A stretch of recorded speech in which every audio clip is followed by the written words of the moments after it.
안녕하세요. 비비 화장품 대표 윤석찬입니다. 오늘은 제가 운영하는 화장품 회사 비비아 화장품을 스스로 디스하는 시간을 가지려고 합니다. 아마 이 영상을 다 보고 나면 아니 저렇게까지 하는데 회사가 망하지 않는 게 신기하네 라는 생각이 드실 겁니다. 저희가 왜 영원히 마이너일 수밖에 없는지 그 두 가지 이유를 솔직하게 말씀드립니다. 첫 번째, 고객을 혐오하게 만드는 말만 합니다. 일반적인 화장품 회사라면 고객에게 사랑받고 제품을 계속 구매하게 하려고 노력을 하겠죠. 근데 저는 정반대입니다. 색조 화장이 피부를 망치는 이유를 항상 이야기하고 색조 화장을 계속하면 피부가 점점 안 좋아진다는 말을 계속하고 있습니다. 여러분 10대 20대 때는 몰랐겠지만 30대부터 모공이 커지고 요철이 생기는 거 다 색조 때문입니다. 노화 피부도 아닌데 색조를 하고 그것을 세안제로 꼼꼼히 닦는 과정에서 사진과 같은 클렌징 주름이 생깁니다. 탄력이 떨어지면서 불규칙적인 주름이 노화 과정에서 나타나는데 이것이 일반적인 노화 주름이라면 클렌징 주름은 피부가 붉어지면서 규칙적인 주름이 특징입니다. 이런 말들이 듣기 거북하다는 거 잘 압니다. 하지만 저는 20년째 이 이야기를 해오고 있습니다. 색조 화장을 지우는 과정에서 생기는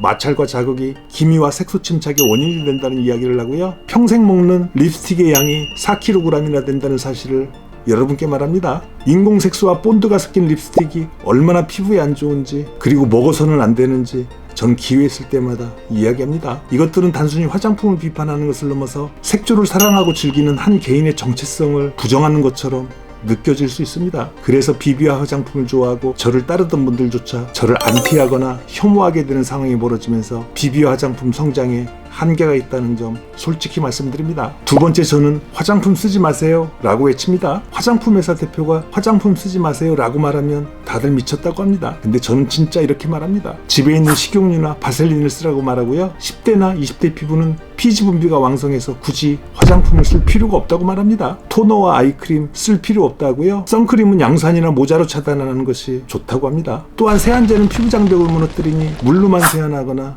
해면을 쓰세요 라고도 말합니다. 이런 말들을 할 때마다 제 발등에 도끼를 찍는 기분입니다. 이런 말들을 듣고 실제로 화장품을 끊는 분들이 생기면 저희 비비 화장품 매출은 당연히 떨어질 수밖에 없습니다. 이런 이야기를 하면서 오일이나 밤 그리고 마스크팩으로 매출을 늘리려고 노력하고 있지만 이것도 비비아가 메이저 화장품이 되기에는 한계가 있습니다. 그럼 도대체 저는 왜 이런 말을 할까요? 지금 화장품 시장은 온통 수분크림 위주의 가짜 보습제로 가득 차 있습니다. 매트하고 사용감이 좋은 수분크림이 대세인데요. 하지만 이것은 그때만 촉촉할 뿐 주위에 물 분자까지 같이 증발시키면서 피부를 더 건조하게 만들고 주름지게 합니다. 마치 포도가 건포도가 되는 것처럼 수분 위주의 매트하고 사용감이 좋은 화장품을 쓰면 결국 주름이 많아지고 피부가 칙칙해집니다. 여러분이 좀 더 이해하기 쉽게 말씀드리면 이렇습니다. 유분이 적절히 함유된 진짜 보습제는 색조 화장을 했을 때 밀리고 잘 받지 않습니다. 화장품 회사들은 여러분의 피부보다 매출에 더 관심이 많은데요. 리치한 보습제를 바르면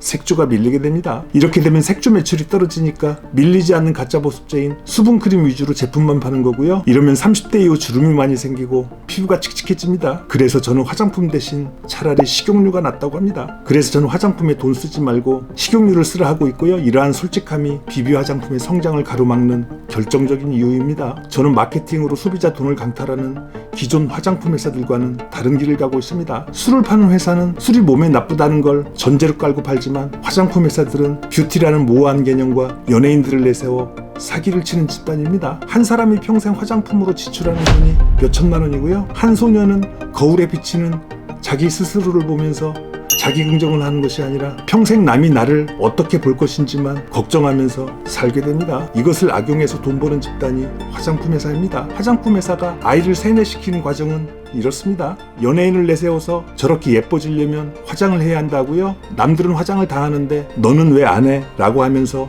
불안과 두려움을 조장합니다. 한 소녀를 노예로 만들기 위해서 화장품 회사는 지금도 마케팅질을 하고 있습니다. 미국 각자 헨리 조지는 지대가 아이들을 죄인으로 만든다고 했듯이 색조와 화장품이 여러분의 소중한 자원을 갉아먹고 있습니다. 섹시 여배우의 상징이었던 파멜라 앤더슨도 화장을 끊은 후 이런 메시지를 남깁니다.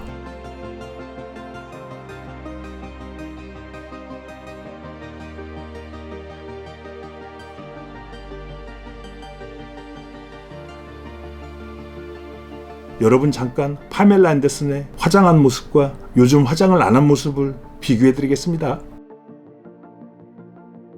오늘 내용을 뒷받침하는 구체적인 영상들을 고정 댓글에 링크해 놓겠습니다. 꼭 보시고 스스로 자유를 찾기 바랍니다. 감사합니다. 감사합니다.